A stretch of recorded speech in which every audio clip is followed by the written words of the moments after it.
felicità, e restare vicini come bambini, la felicità, felicità. Felicità, è un cuscino di piume, l'acqua del fiume che passa e che va, e la pioggia che scende dietro le tende, la felicità, e abbassare la luce per fare pace, la felicità, felicità, felicità, è un bicchiere di vino con un panino, la felicità, e lasciato un biglietto dentro il cassetto, la felicità, e cantare a due voci quanto mi piace la felicità, felicità. Senti nell'aria c'è già la nostra canzone d'amore che va, come un pensiero che sa felicità.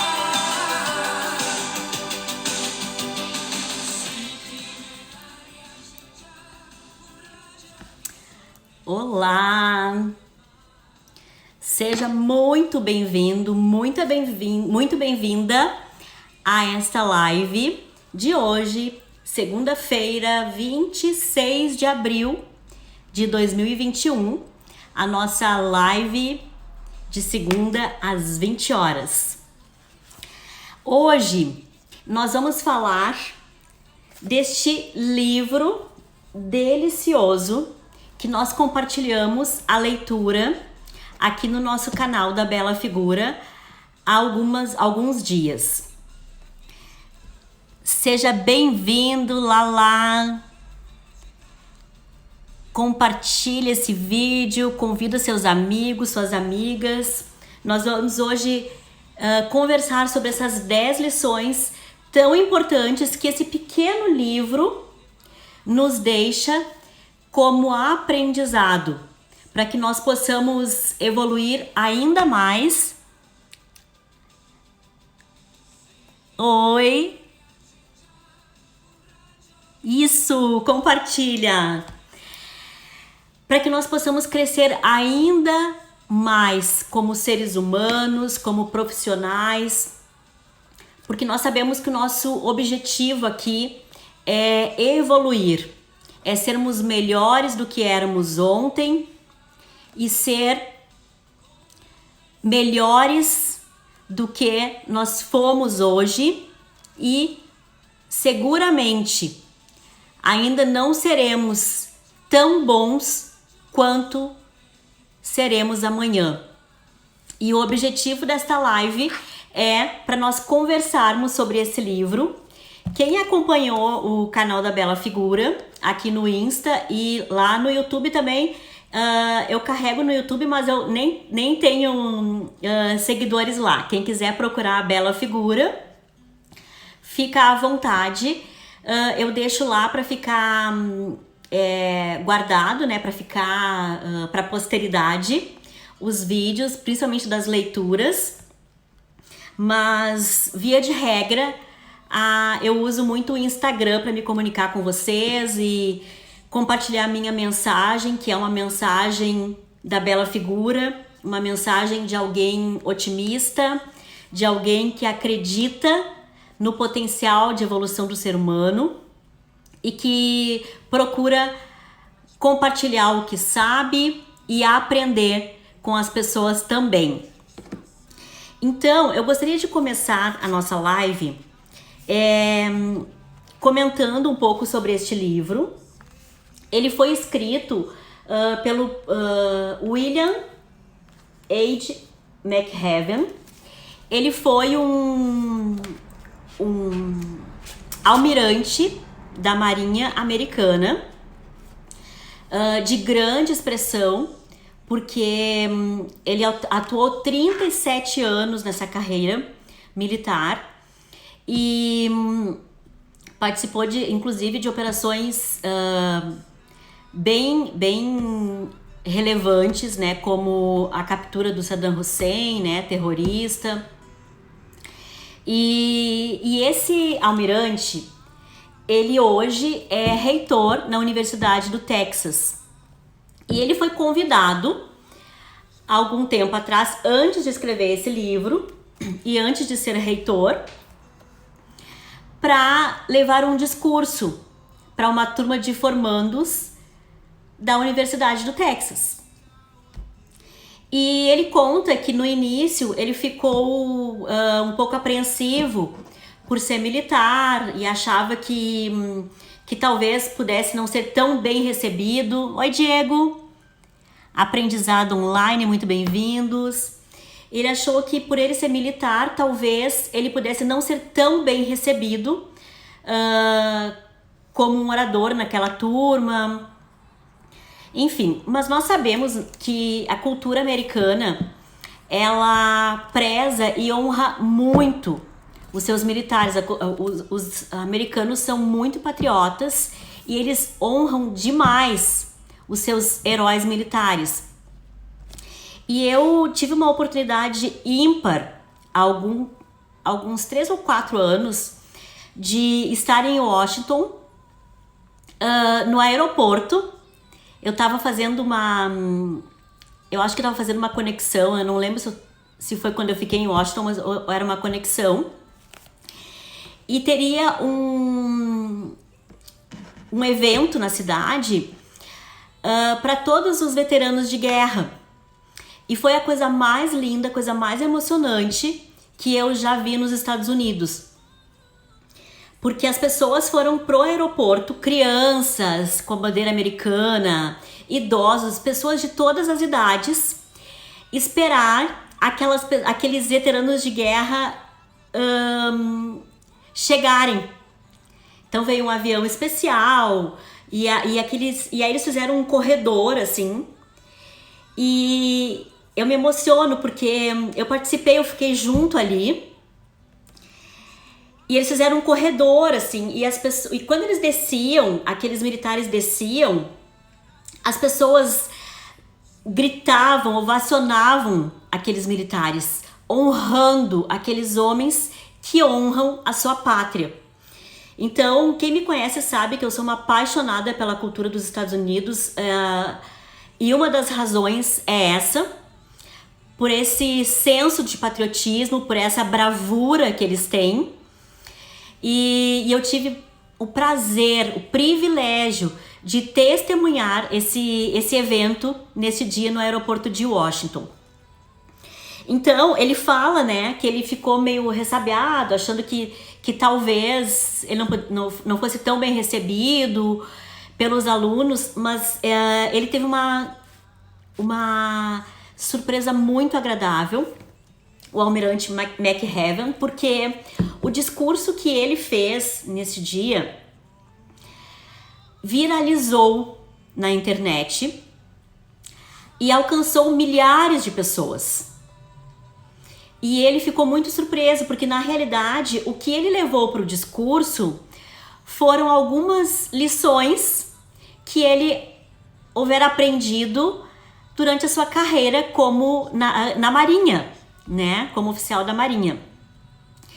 E ele aplicou isso, né, ele levou isso para aquele discurso e o discurso ganhou proporções inimagináveis. E com isso ele imaginou que ele poderia alcançar ainda mais vidas, que se as pessoas estavam tão abertas a receber aquele tipo de lição, que talvez ele pudesse então escrever um livro e assim alcançar mais pessoas. Já é um livro que tem bastante tempo, eu até não peguei aqui a data de edição dele, a primeira edição, mas eu comprei esse livro recentemente. Vamos ver se tem aqui.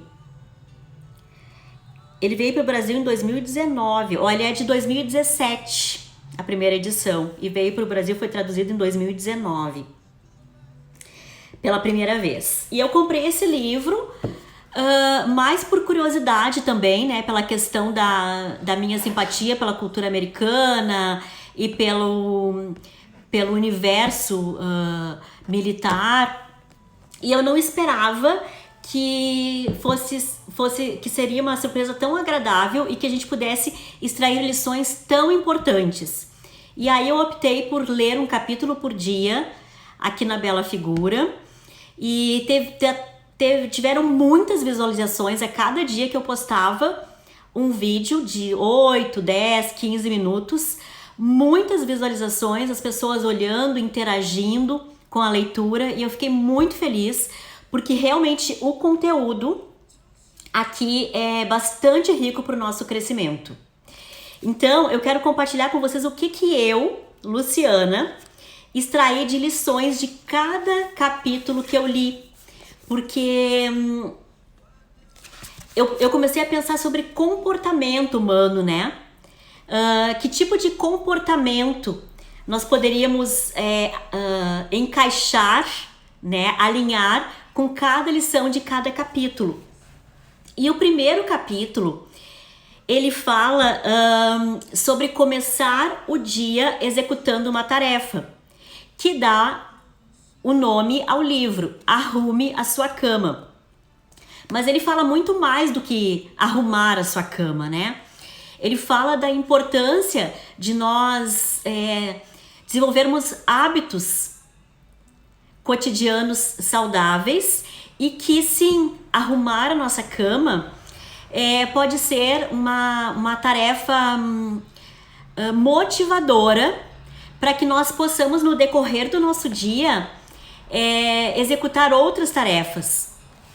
E eu tirei assim de lição a importância do executar e de não queimar etapas, né? Porque às vezes a gente acorda já pilhado, a gente já acorda a milhão e a gente queima etapas, né? Eu perdi as contas de quantas vezes, quantos anos eu precisei sair cedo para trabalhar. E não foi nenhuma nem duas vezes que eu deixei a minha cama sem arrumar, que eu deixava de tomar café da manhã, que eu queimava etapas, porque a minha mente não estava preparada para desenvolver hábitos que me levassem a uma vida mais regrada, mais saudável. E quando ele fala, arrume a sua cama, se você quer mudar o mundo, comece arrumando a sua cama. Porque é a primeira coisa. Muitas vezes a gente tem tanto afã de querer fazer coisas grandiosas, mas nós não estamos aptos, nós não somos capazes de realizar o básico do básico, que é cuidar da nossa casa, que é começar de manhã cedo, fazendo o que é certo, fazendo o que nós temos que fazer. Organizar a nossa casa, organizar a nossa vida, organizar o nosso tempo, a nossa agenda. Então é isso que eu tiro desse capítulo. Comece o dia com uma tarefa feita. Se você quer mudar o mundo, porque, como ele falou, o discurso dele foi para jovens e a gente sabe da necessidade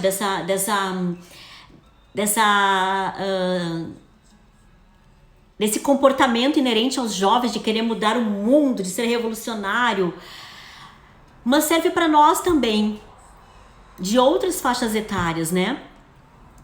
Que tantas vezes a gente quer mudar o mundo, a gente quer impactar tanto outras vidas, tanto outras pessoas, mudar circunstâncias, mudar contextos, mas será que dentro da nossa casa, dentro da nossa vida, está tudo congruente com os nossos discursos, com o que nós queremos imputar nas outras pessoas, com as ideias que nós divulgamos, promulgamos? Então eu tirei de lição nesse primeiro capítulo isso, é executar e começar dentro da nossa casa, e é um passo de cada vez. É fazer o que precisa ser feito desde cedo. E isso vai nos trazer uma sensação de realização. E ele fala, né, que quando a gente executa a primeira tarefa do dia, que é arrumar a nossa cama, isso já nos motiva para executar outra tarefa, e outra tarefa, e outra tarefa. É um efeito cascata. Porque aquela sensação de realização, ela vai aumentando. E a gente não quer se frustrar deixando de fazer outras coisas. Então vejam que uma coisa pequena, parece tão pequeno, mas tem uma simbologia tão grande, de nós começarmos pelo básico, um passo de cada vez, e esse passo começa com arrumar a nossa cama todas as manhãs. Porque cada meta que nós estabelecemos, para que ela seja mais suave, para que ela seja mais factível, se nós desmembrarmos essa meta maior em pequenas metas, em metas menores, nós estamos cada vez mais próximos da realização da grande meta.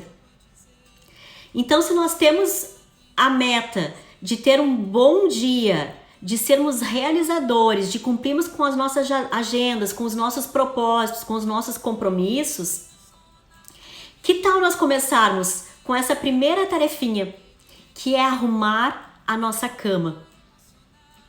E isso significa arrumar a nossa vida. Começa por nós. E começa de uma forma pequenininha. E assim vai crescendo, crescendo, e nós vamos desenvolvendo grandes e saudáveis hábitos. Então, isso é que eu tirei do primeiro capítulo. Comece o dia com uma tarefa feita. Se você quer mudar o mundo, comece arrumando a sua cama. Já no segundo capítulo, a palavra que eu tirei é compartilhar. Porque o segundo capítulo, ele diz o seguinte: você não vai conseguir sozinho. E ele fala no segundo capítulo sobre a importância de nós nos cercarmos de pessoas que nos ajudem a seguir em frente, de pessoas que tenham a visão parecida, semelhante com a nossa, e que nos motivem a seguir os nossos propósitos, que nos ajudem a realizar as nossas metas, que nos estendam a mão, que nos apoiem, que acreditem no nosso potencial.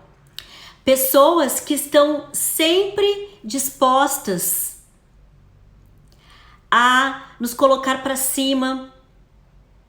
Pessoas que mesmo quando a gente fale, sejam capazes de nos dizer palavras encorajadoras.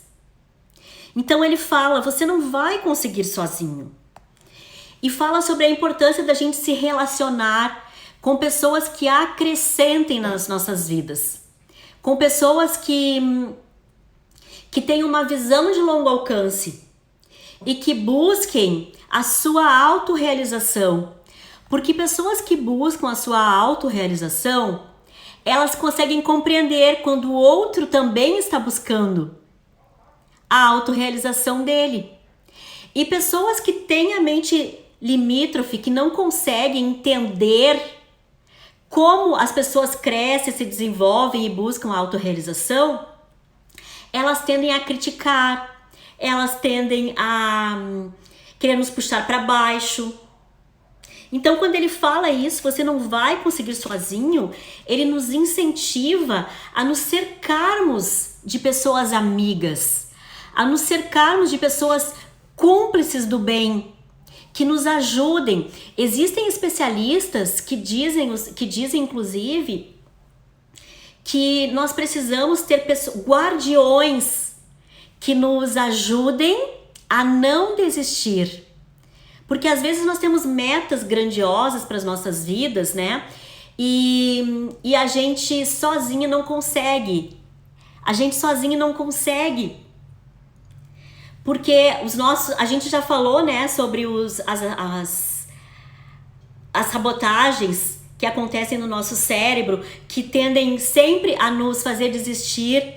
Então, se nós temos pessoas que nós confiamos e que nós compartilhamos os nossos sonhos, as nossas metas, os nossos desejos, a gente pode convidar essas pessoas que são de nossa confiança para serem também nossas guardiãs, que elas nos ajudem, que elas nos incentivem, para que a gente não desista e que quando a gente caia, porque sim, a gente vai cair, essas pessoas estejam lá para nos estender a mão e nos dizerem que confiam no nosso potencial e que não vai ser um tombo que vai nos fazer fracassar nos nossos projetos.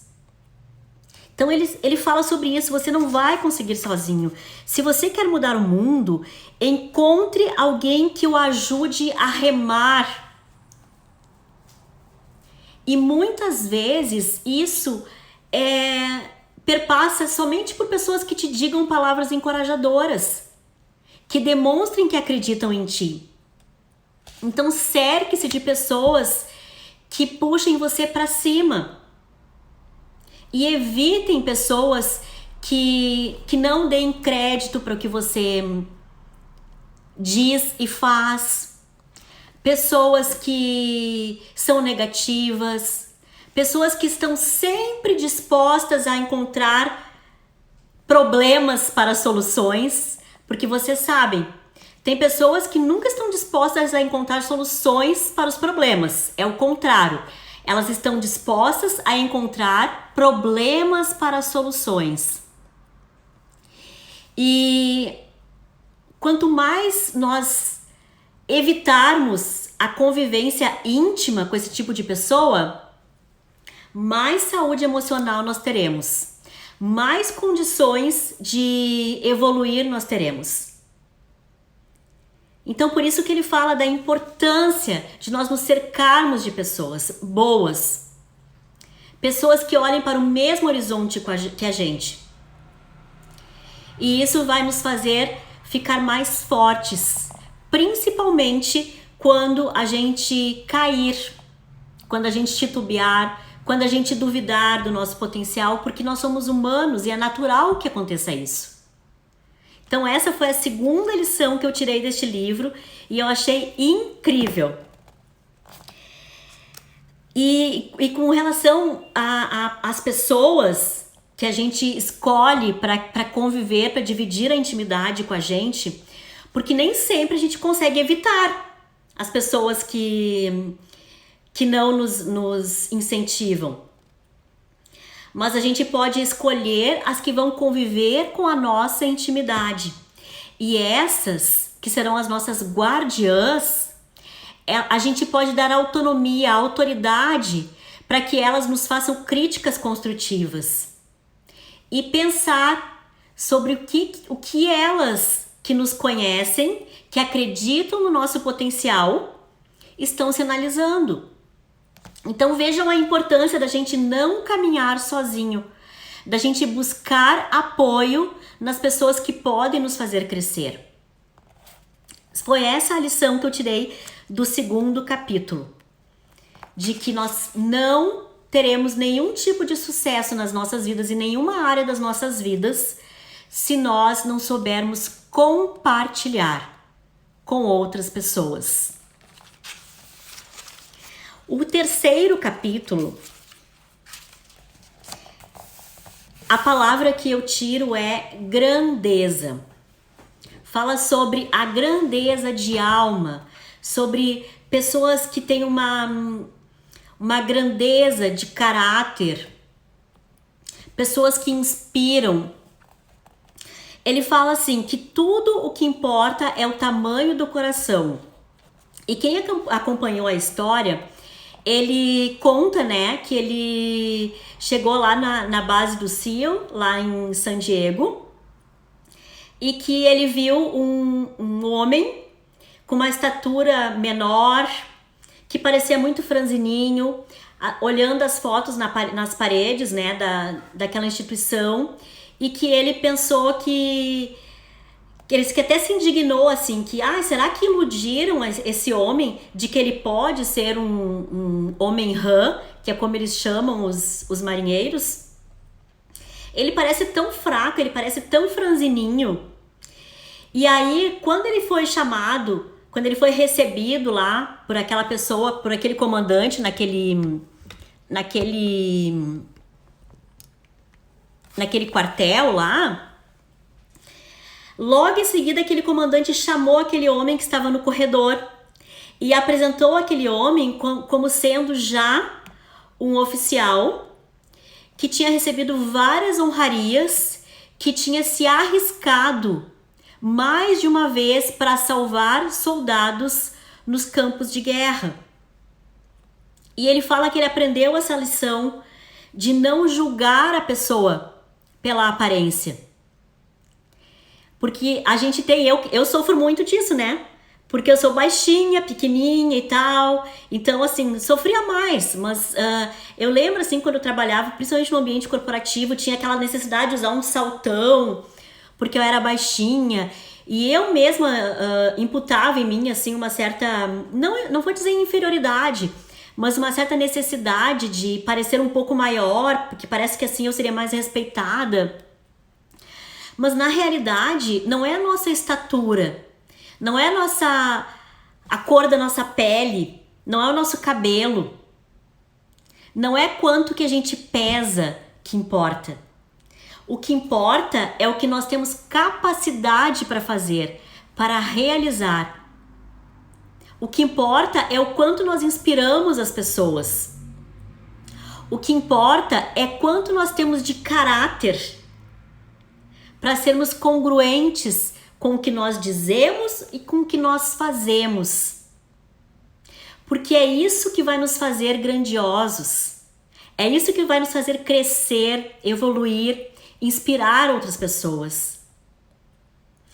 Existem inúmeros exemplos mundo afora de pessoas com limitações físicas que realizam feitos maravilhosos que vão ficar para a eternidade.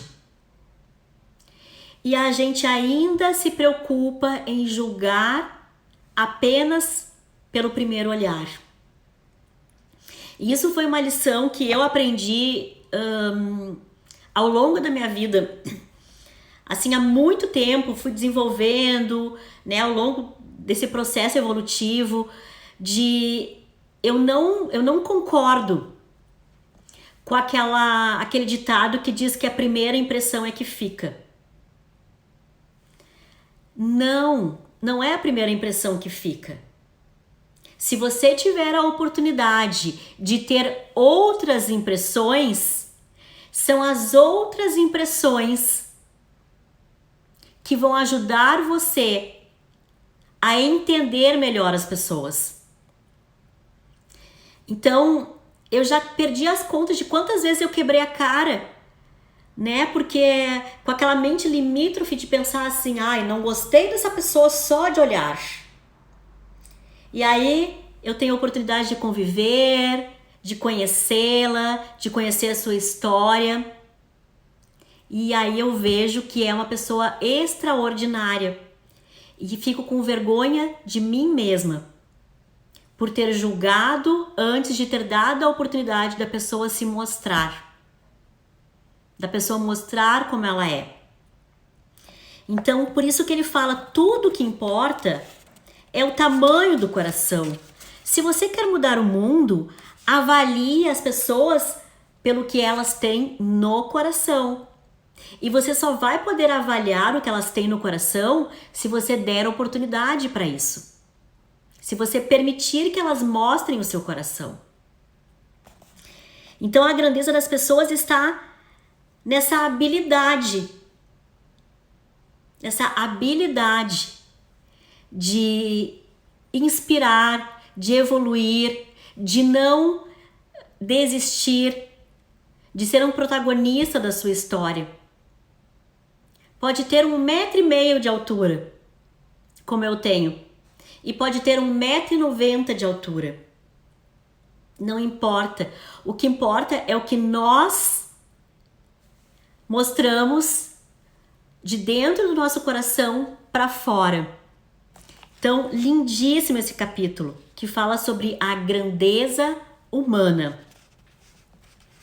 O 4º capítulo, a palavra que eu tirei é responsabilidade. O título do 4º capítulo é A vida não é justa. Siga em frente. Se você quer mudar o mundo, deixe de ser um injustiçado e siga em frente. E eu amei esse capítulo. Porque ele fala da importância de nós tomarmos posse das responsabilidades que nos cabem, de nós assumirmos compromisso, responsabilidade. E eu penso muito, né, naquele versículo que tem lá no livro de Coríntios, onde o apóstolo Paulo falava, né, quando eu era menino, eu agia como menino, eu pensava como menino e eu falava como menino. Agora que sou homem, eu ajo, penso e falo como homem. Porque é isso, né? A vida não é fácil, a vida não é justa. E a gente tem que parar de pensar que todo mundo nos deve alguma coisa, que a vida nos deve alguma coisa, que o mundo nos deve alguma coisa. Não! Ao contrário, nós é que estamos aqui para fazer o mundo evoluir. Nós é que estamos aqui para contribuir, e não é o contrário. Não é a vida que nos deve alguma coisa, não é o nosso pai, a nossa mãe que nos devem alguma coisa. Não são os nossos filhos, não são os nossos amigos, os nossos chefes que nos devem alguma coisa, não. Nós é que estamos aqui para contribuir. E a vida, ela não é fácil. A vida não é mamão com açúcar. A vida é cheia de desafios, cheia de percalços. E somente quem tem uma visão ampla, uma mentalidade de crescimento, aquele mindset de crescimento que a gente já falou numa outra live, é capaz de não se acovardar, é capaz de assumir as responsabilidades e não culpar terceiros, culpar as circunstâncias pelas coisas que não deram certo. Se cair, levante, siga em frente. A vida não é justa aos seus moldes, aos meus moldes. A vida é o que nós fazemos dela. Então, reclamar, culpar, terceirizar a responsabilidade não é algo digno de pessoas que querem evoluir. Faz sentido? Então, a palavra do 4º capítulo é responsabilidade. A vida não é justa. Portanto, quando as coisas saírem diferente da forma que você e eu imaginamos, nós vamos entender qual é a parcela de responsabilidade que nós temos sobre isso e vamos seguir em frente, sem procurar culpados, sem investir tempo, gastar tempo procurando culpados. É seguir em frente. É isso que trata o 4º capítulo. E o 5º capítulo, eu tirei a palavra aprendizado. O 5º capítulo fala: o fracasso pode tornar você mais forte. E eu adorei esse capítulo. Porque ele conta, né, sobre as vezes que eles fracassaram nos treinamentos lá no início da carreira e que muitos desistiram porque o treinamento era muito, mas muito puxado, muito forte. E ele fala que o fracasso pode nos tornar mais fortes. E é verdade, porque a nossa vida, ela não vai vir com um troféu de que tudo deu certo, que nós vivemos eternamente num mar de rosas. Não. Vão acontecer os fracassos. Vão acontecer muitos fracassos. Muitas vezes nós vamos cair. E o que a gente precisa fazer quando a gente cair? O que o fracasso tem a nos ensinar? O fracasso nos ensina o que nós não devemos continuar fazendo. O fracasso nos ensina a não persistirmos no erro.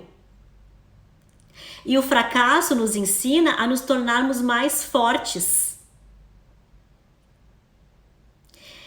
O Napoleão Hill tem aquela grande lição que eu trago para a vida, que ele diz o seguinte, por trás de toda a adversidade existe uma semente de vantagem equivalente. Ou em algumas outras traduções diz, por trás de todo o fracasso existe uma semente de benefício equivalente, ou uma oportunidade. Porque quando alguma coisa não dá certo, tem uma oportunidade para outra coisa dar certo. Quantas vezes você e eu nos frustramos, nos entristecemos porque queríamos tanto alguma coisa e aquilo acabou não dando certo. E aí, lá na frente, aparece uma nova oportunidade que não teria surgido se aquilo que nós imaginávamos lá atrás tivesse dado certo. Então o fracasso, ele tem a nos ensinar. As coisas que saem diferentes ou os tombos que a gente leva na vida, eles têm a nos ensinar. Nós precisamos aprender com eles, com ele. Levantar após uma queda, né? Eu postei essa semana sobre ser uma pessoa com a habilidade do abacaxi, né? Se manter em pé, usar uma coroa e ser docinho por dentro. E eu achei demais aquilo, porque é exatamente isso. Mesmo diante das adversidades, mesmo diante dos fracassos, existem oportunidades que não aconteceriam se tivesse dado certo aquele plano anterior, ou se nós não tivéssemos tropeçado. Então, aprender com o fracasso nos deixa mais fortes, nos ensina, nos direciona para o caminho que nós devemos seguir. E essa foi a lição que eu tirei do capítulo 5. Já no capítulo 6, a palavra que eu resumo é ousadia. E o título do capítulo é Você precisa ousar mais. Porque ele fala sobre as tantas vezes que a gente acaba não saindo do nosso quadradinho, né? Quem já fez testes psicotécnicos, alguns testes psicotécnicos, sabe que existem muitos testes que medem a nossa capacidade de enxergar além do óbvio. Na vida é a mesma... Ai, tem uma mosca chata aqui. Sai.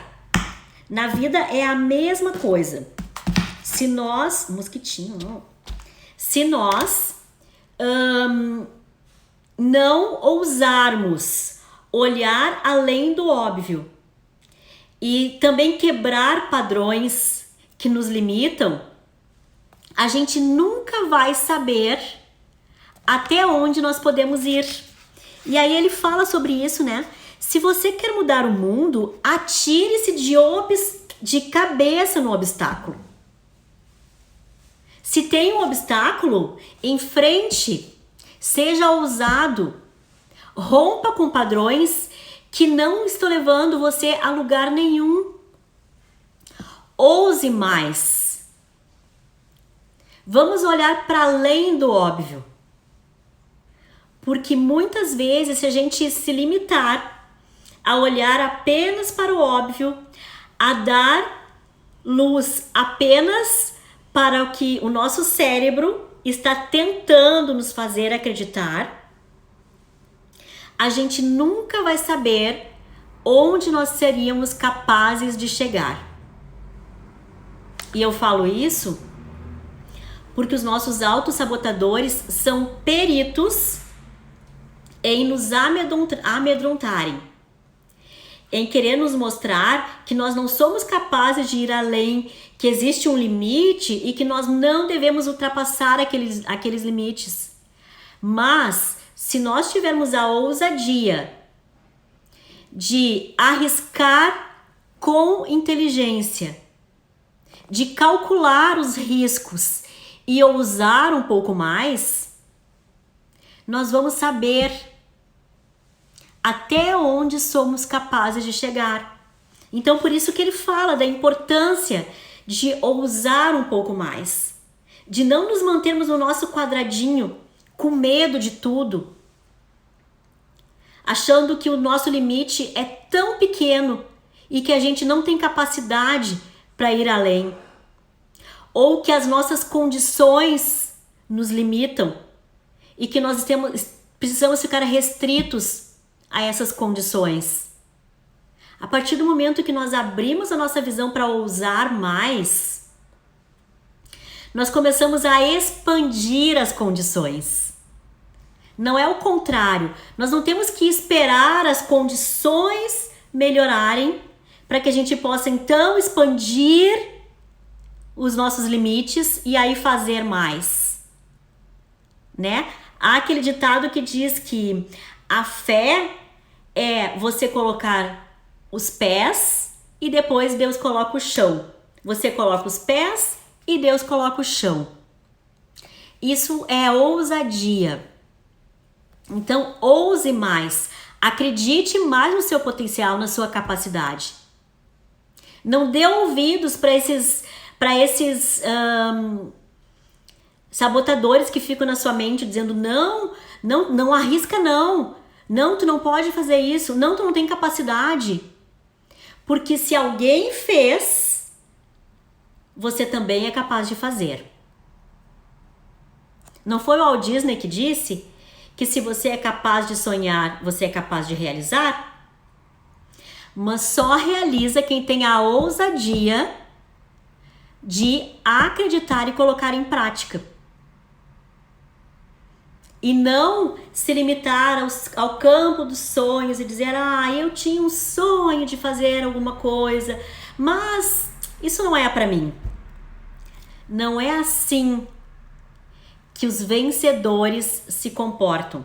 Não é assim que os vencedores agem. Eles colocam os pés, confiando que Deus vai colocar o chão. Isso é ter ousadia. Essa foi a lição que eu tirei do capítulo 6 desse livro. Nosso cérebro não distingue o que é real ou fictício, por isso temos que controlar nossos pensamentos. Exatamente, Adri. Exatamente isso. Muito obrigada para quem está chegando. Vamos passar para a lição número 7.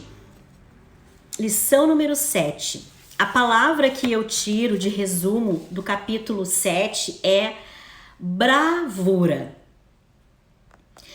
E é um capítulo muito denso deste livro, porque ele fala sobre a captura do terrorista Saddam Hussein, né? Sobre o período que Saddam Hussein ficou preso e sobre o medo que o Saddam Hussein exercia, inclusive nos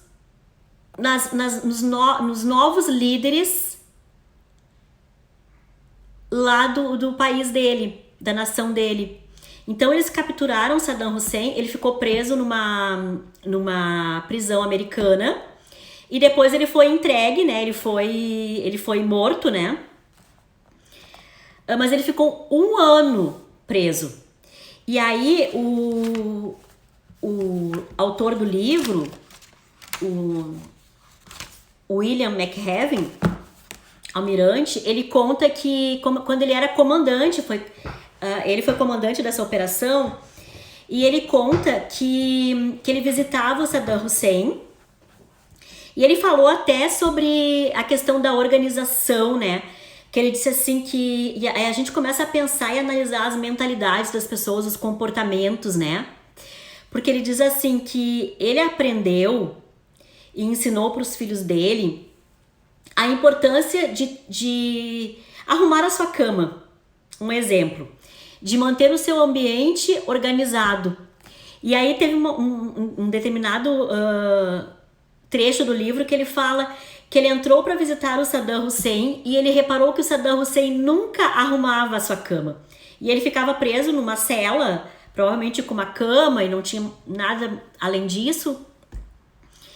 E ele fala que o Saddam Hussein exercia um pânico, um medo, inclusive sobre as autoridades que vinham visitá-lo, as autoridades conterrâneas dele, né, que vinham visitá-lo, e que cada vez que vinha alguém conterrâneo dele visitá-lo, o Saddam Hussein tinha que ficar isolado, não podia se comunicar com absolutamente ninguém. Ele era um tirano. E ele fala também que ele, o William, o comandante, e isso foi uma lição assim incrível que eu tirei desse livro. Acho que foi um dos melhores capítulos, né? Porque a gente enfrenta tiranias direto na nossa vida. A gente enfrenta isso no nosso ambiente de trabalho, a gente enfrenta isso na nossa família, a gente enfrenta isso na sociedade, na nossa comunidade. Pessoas tiranas. E o que são pessoas tiranas? Pessoas que querem nos amedrontar. Pessoas que querem se mostrar superiores a nós. E que usam aquela prerrogativa, aquela pseudo autoridade para nos diminuir. Então ele fala nesse capítulo que quando ele visitava o Saddam Hussein, é como se ele não desse holofotes para o Saddam Hussein. Porque ele, muitas vezes as pessoas se apequenavam tanto na presença daquele homem que o Saddam Hussein crescia muito mais e se sentia muito mais poderoso para amedrontar, para assustar as pessoas. E ele dizia que ele, como comandante, e ele orientava os seus soldados para que não dessem holofotes. Claro que não com essas palavras, né? Mas resumindo é isso, para que não dessem holofotes, que não pusessem holofotes sobre o Saddam Hussein. Que ele fosse tratado como um prisioneiro comum, que estava ali porque merecia estar ali. E que não merecia nenhuma honraria. E quantas vezes você e eu acabamos dando honraria para pessoas que estão nos humilhando?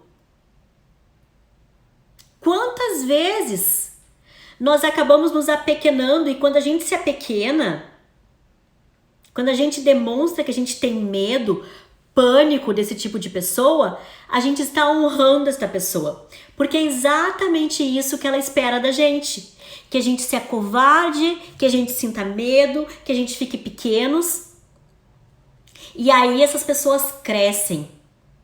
Isso acontece o tempo inteiro. Então, as lições que eu tirei desse capítulo, que eu anotei aqui, não jogar o jogo contrário aos nossos próprios interesses e aos nossos próprios valores. Se nós estivermos diante de pessoas cujos valores, cujos princípios não convergem com os nossos, e nós temos convicção de que nós somos pessoas dignas, honradas, valorosas, nós não devemos colocar holofotes naquelas pessoas, porque dessa maneira nós vamos estar honrando valores e princípios que não dizem respeito ao que nós somos na nossa essência.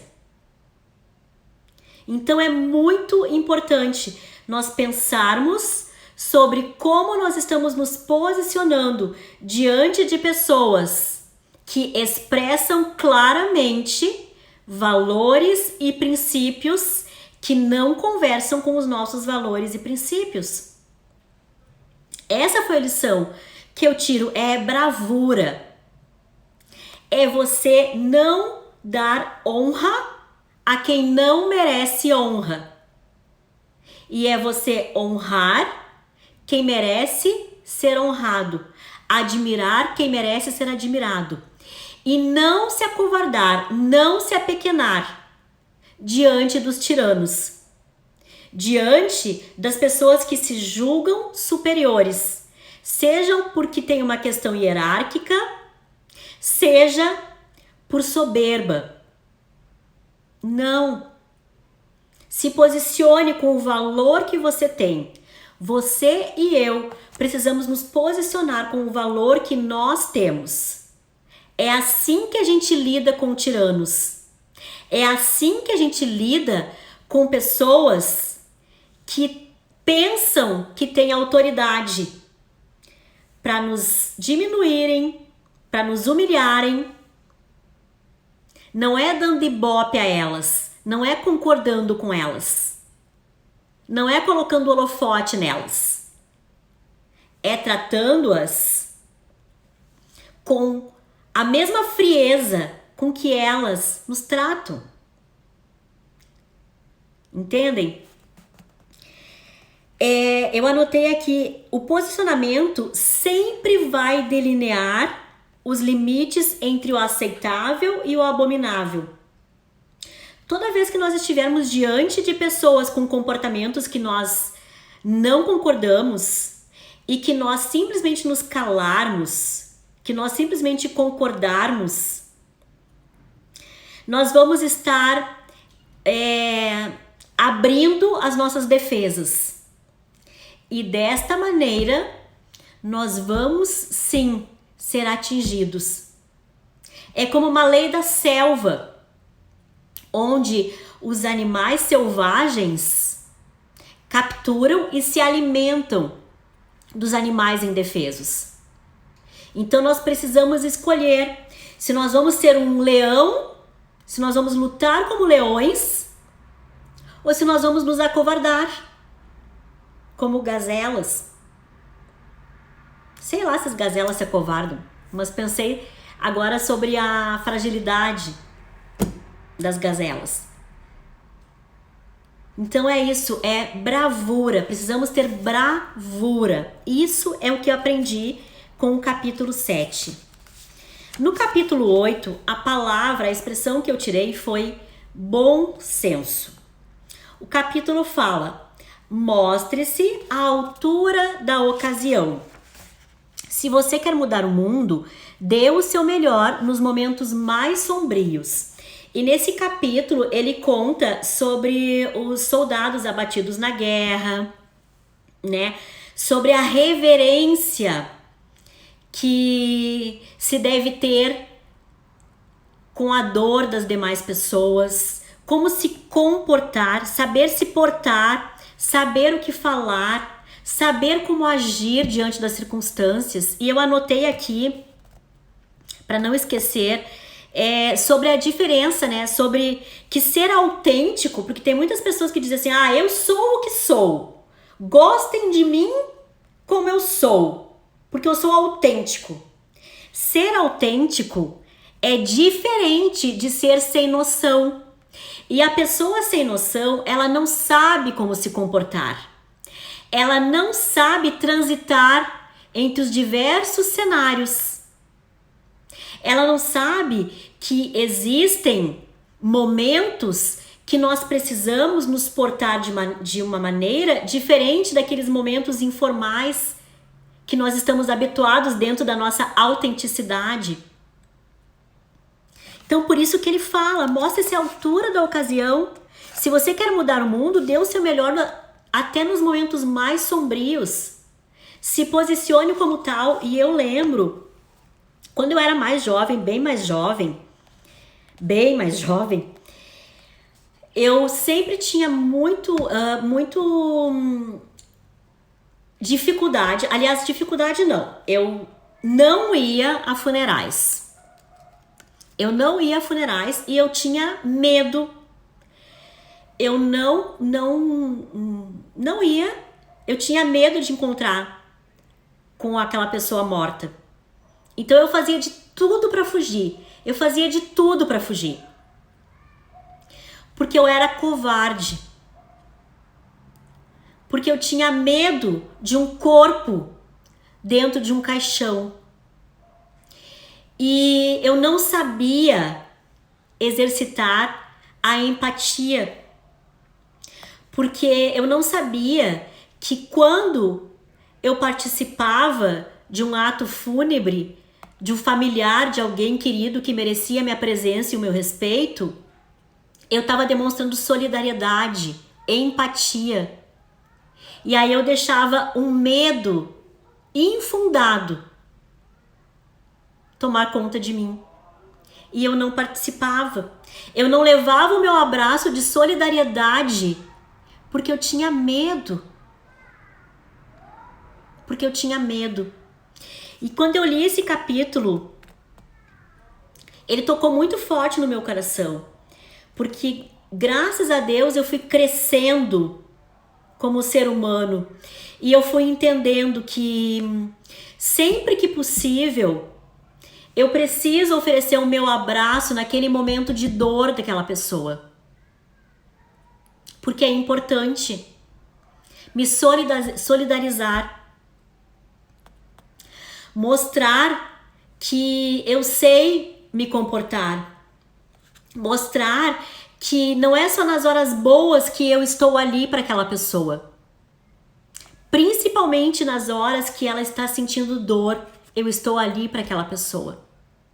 Então esse capítulo ele falou muito forte no meu coração sobre como nos comportar, e ele cita, né, os soldados que eram abatidos nas guerras, né, que chegam, eles saem, tiram, né, o corpo, quando eles resgatam os corpos dos soldados abatidos, existe todo um cerimonial que os colegas daquele campo de guerra adotam e fazem para honrar aquele soldado, honrar o trabalho que ele fez, honrar as famílias daqueles soldados. E que existe todo um cortejo, inclusive nos ares, né, quando eles estão transportando aqueles corpos lá para sua família, lá para aquela cidade de onde ele saiu. O quanto é importante nós pensarmos sobre isso, sobre sabermos como nos comportar na hora da dor do próximo. A Bíblia diz que é melhor estar em um velório do que estar em uma festa com a pessoa. Porque é nesse momento que nós mostramos que nós estamos ali de verdade para as pessoas. Então, é claro que eu não vou dizer que eu gosto de ir a funerais. Claro que não. Mas hoje eu sei que levar o meu abraço, que levar uma palavra amiga, pode fazer uma grande diferença. Então, mostrar-se à altura da ocasião, ter bom senso, saber como se comportar. Não só em momentos fúnebres, mas em vários momentos. Saber se portar, saber o que falar, saber que existem momentos que são informais, que cabem brincadeiras, existem momentos que não cabem brincadeiras. E nós precisamos saber. Eu lembro que teve um momento da minha vida profissional que eu me incomodei muito no ambiente de trabalho, porque tinha um colega que era o palhação da turma, sabe? Era o palhação da turma e tava sempre fazendo gracinha, e nós trabalhávamos com metas, tinha que cumprir metas, e as metas, elas eram tanto metas individuais quanto metas de equipe. Então, se existisse um palhacinho que não corresse atrás para cumprir as suas metas, todos nós perdíamos. E chegou um momento que eu comecei a ficar incomodada com aquela pessoa, porque era uma pessoa divertida, que é bom ter uma pessoa divertida junto, leve, mas era uma pessoa que vivia de palhaçadas. Ela gastava mais tempo tentando ser simpática, tentando fazer gracinhas, do que realmente fazendo o que precisava ser feito. Então é bom senso, é nós sabermos a ocasião, como nos comportar em cada ocasião. Esta foi a lição do capítulo 8. O capítulo 9, são 10 capítulos, lembrem? Eu tiro a expressão ser luz. E eu amei esse capítulo. Vocês viram que eu amei vários capítulos, na verdade eu amei todo o livro. Mas ele fala sobre dar esperança às pessoas. Se você quer mudar o mundo, comece a cantar quando estiver enfiado na lama até o pescoço. Por que que ele fala sobre isso? Porque ele conta que durante os treinamentos eles estavam no mar, eles tinham que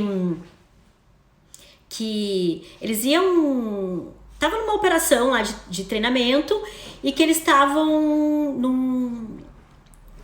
com água até o pescoço e estava muito frio, e o comandante deles disse que se eles quisessem, se um voltasse, né, se quisessem, se tinha vontade, podiam voltar, se não tivesse bom, e é óbvio que não estava bom, podiam voltar, mas aquilo era só uma isca, porque se um voltasse, ia colocar toda a operação em risco. E aí ele conta que um daqueles soldados começou a cantar, né, com a água até o pescoço, começou a cantar, e aí aquilo motivou os demais soldados, e eles começaram a cantar também, e um dos soldados que estava quase desistindo voltou e começou a cantar também, e falando sobre a importância de motivar as pessoas, né, a não desistirem, de levar palavras de esperança, de fé para as pessoas. E eu amei esse capítulo, porque esse é o papel da bela figura. Espalhar boas notícias, espalhar boas novas, espalhar coisas boas. Então ele fala, dê esperança às pessoas. É o comportamento de quem leva consolo, alegria, de quem exerce compaixão. É a capacidade de estender a mão para puxar quem está caído. E não a capacidade de ser um espírito de porco que empurra a pessoa para o buraco mais fundo ainda. Seja luz, leve esperança para as pessoas. Quando houver pranto, leve canto. Quando houver dor, leve esperança. É isso que ele fala no capítulo 9. Seja uma pessoa que leve esperança. É isso que a bela figura busca. Compartilhar todos os dias. Esperança, palavras de fé, boas notícias. Por isso eu amei esse capítulo. E no último capítulo, capítulo 10, eu tirei a lição sobre ser resiliente. Nunca, jamais desista. Se você quer mudar o mundo, nunca, jamais toque o sino. Ele conta que num dos treinamentos, o comandante falou para eles que eles iam fazer uma missão, um treino muito, mas muito desafiador. E que se eles se sentissem esgotados e quisessem desistir, eles tinham que ir correndo até um sino e tocar aquele sino.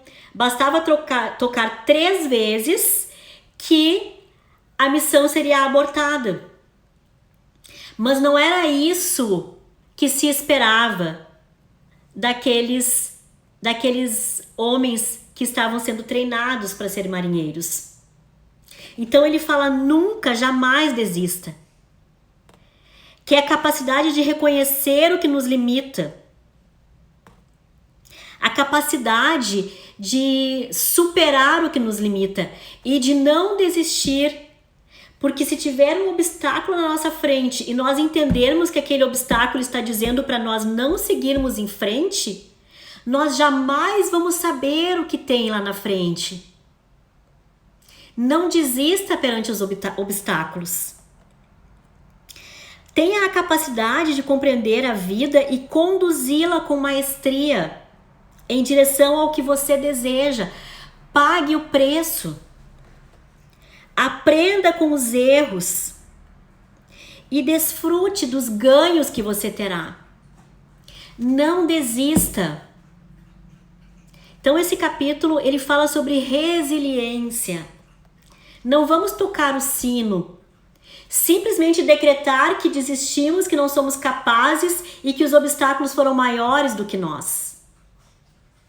Resiliência E para terminar, eu quero só ler a última mensagem dele, que é o resumo de todo o livro, que resume todas as lições. Comecem cada dia com uma tarefa concluída. Encontrem alguém que os ajude a atravessar a vida. Respeitem todas as pessoas. Saibam que a vida não é justa e que às vezes o fracasso é inevitável. Mas, mesmo correndo alguns riscos, sigam em frente quando os tempos forem difíceis. Enfrentem os tiranos. Ajudem os oprimidos e nunca, jamais desistam.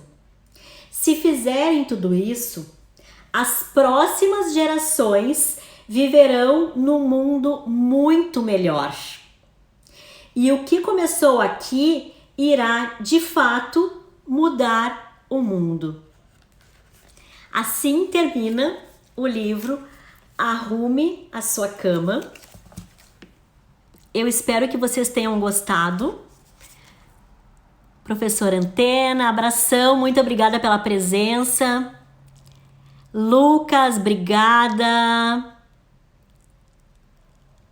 Luíse, Jado, Molive, Adriana Filandro, querida. Pessoal, muito, muito, muito obrigada para quem participou. Muito obrigada para quem comentou. Estamos encerrando esta live. Eu espero que a leitura desse livro e que a live de hoje tenha acrescentado nas vidas de vocês como acrescentou na minha. Que bom, Lucas, que você gostou. Espero que tenha acrescentado na vida de vocês e que vocês levem essas 10 lições tão simples, mas que podem de fato mudar o mundo. Que nós possamos influenciar gerações através de comportamentos de pessoas honradas. Pessoas que sabem como se comportar, que não desistem, que são persistentes. É isso que o mundo precisa.